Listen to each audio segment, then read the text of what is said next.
प्रभो साईराम गुरुदेवा साईराम प्रभो Sairam Sairam Ram Ram Sairam. Hello friends, இன்றைக்கி என்ன சமையல்னு பார்க்கலாமா? இன்றைக்கி நான் ஆலு பராத்தாவும் வெண்டைக்காய் சப்ஜியும் ரைத்தா பண்ணியிருக்கேன். கொஞ்சம் எண்ணெய் விட்டுருக்கேன், கொஞ்சம் ஜீரகம் போட்டிருக்கேன். ஜீரகம் நல்லா பொரிஞ்ச உடனே வெங்காயத்தை அரைச்சி வச்சுருக்கேன். அதை எடுத்து இதில் ஊற்றிக்கலாம். நல்லா கலந்து விட்டுப்போம். இப்போ கொஞ்சம் சால்ட்டு போட்டுக்கலாம்.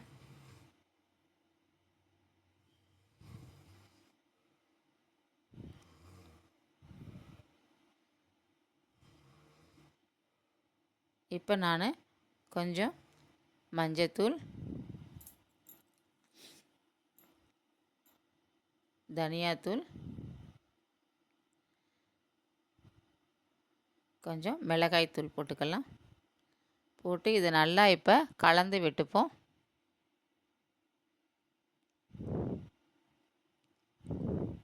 நல்லா வெங்காயங்கள்லாம் வதங்கட்டும். வதங்கின பிறகு நான் தக்காளி பழத்தை மிக்சியில் அடித்து வச்சுருக்கேன். இப்போ நம்ம அடுத்து ஊற்றிக்கலாம் அதில். இப்போ நல்லா கலந்து விட்டுப்போம். இந்த தக்காளி நல்லா கொதித்து பச்சை ஸ்மெல் போன உடனே நான் வெங்காயம் வதக்கி வச்சுருக்கேன். அதை எடுத்து இதில் போட்டுக்கலாம். போட்டு கொஞ்சம் கலந்து விட்டுப்போம். வெண்டைக்காயை நல்லா எண்ணெயில் ஃப்ரை பண்ணி வச்சுருக்கேன். அதையும் இப்போ எடுத்து இதில் போட்டுக்கலாம். இது மாதிரி பண்ணிங்கன்னா நல்லா டேஸ்ட்டாக நல்லாயிருக்கும். கொழ கொழப்பாக இருக்காது வெண்டைக்காய்.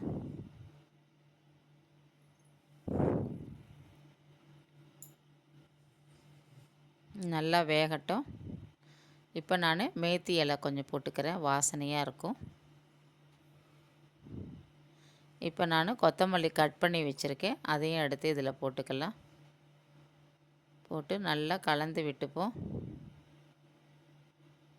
இது சப்பாத்திக்கு ரொம்ப நல்லாயிருக்கும். சாதத்துலேயும் இதை பசைஞ்சு சாப்பிட்டிங்கனாலும் நல்லாயிருக்கும். இது மாதிரி நீங்களும் வெண்டைக்காய் சப்ஜி ட்ரை பண்ணி பாருங்கள். அடுத்தது ரைத்தா பண்ணலாம். ஃபஸ்ட்டு கொஞ்சம் எண்ணெய் வச்சுருக்கேன். பச்சை மிளகா போட்டுக்கலாம். பச்சை மிளகா நல்லா எண்ணெயில் பொரியட்டும்.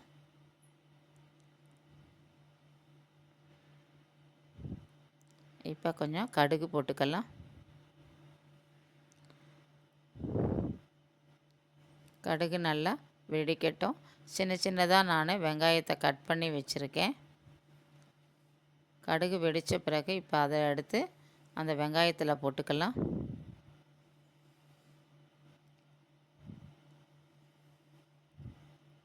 இப்போ கொஞ்சம் சால்ட்டு போட்டுக்கலாம். கெட்டி தயிர் ஒரு 2 டேபிள் ஸ்பூன் போட்டுக்கலாம்.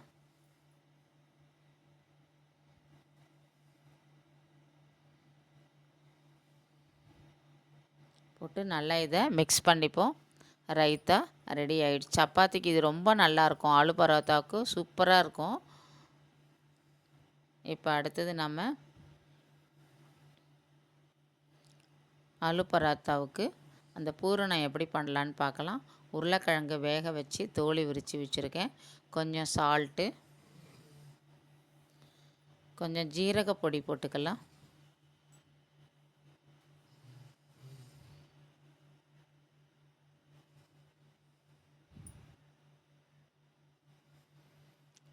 ஜீரக பொடியும் மிளகாத்தூளும் போட்டுக்கலாம்.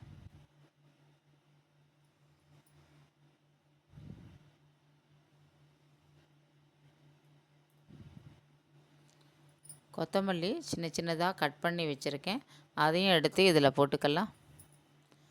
போட்டுட்டு நல்லா இதை பசைஞ்சிருவோம். இந்த உருளைக்கிழங்கெல்லாம் நல்லா மெசிச்சுக்கலாம். இதை மாதிரி ரெடி பண்ணி வச்சுப்போம். நான் சப்பாத்தி மாவு பசைஞ்சு வச்சுருக்கேன்.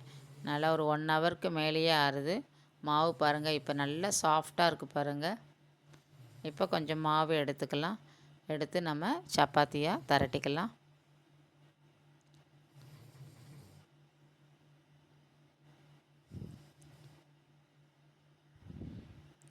இப்போ நம்ம அந்த பூரணத்தை எடுத்து உருட்டி நடுப்புற வச்சுக்கலாம்.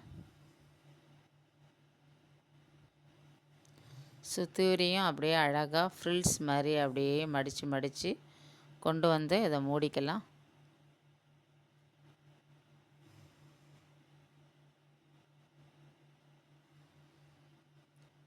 மூடி நல்லா கையால் கொஞ்சம் அழுத்தி விட்டுக்கலாம். இப்போ கீழே வச்சு வரலால் நல்லா ப்ரெஸ் பண்ணிக்கலாம். திருப்பி போட்டு திருப்பியும் ப்ரெஸ் பண்ணிக்கலாம். இப்போ நம்ம குழவியால் மெல்லமாக இட்டுக்கலாம். ரொம்ப அழுத்தாமல் இப்படியே அழகாக இட்டிங்கன்னா நல்லா பெருசாக நல்லா ஈவனாக உள்ளே வந்து பூரணங்கள்லாம் ஈவனாக இருக்கும். எல்லா இடத்துலையும் அழகாக பரவி இருக்கும். அது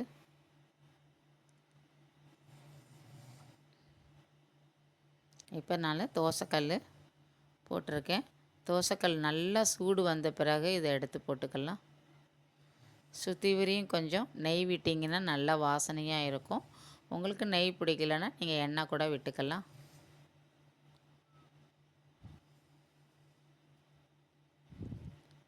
திருப்பி போட்டு வச்சுக்கோங்க. இப்படி போட்டிங்கன்னா நல்லா அப்படியே ஒப்பி வரும். நல்லா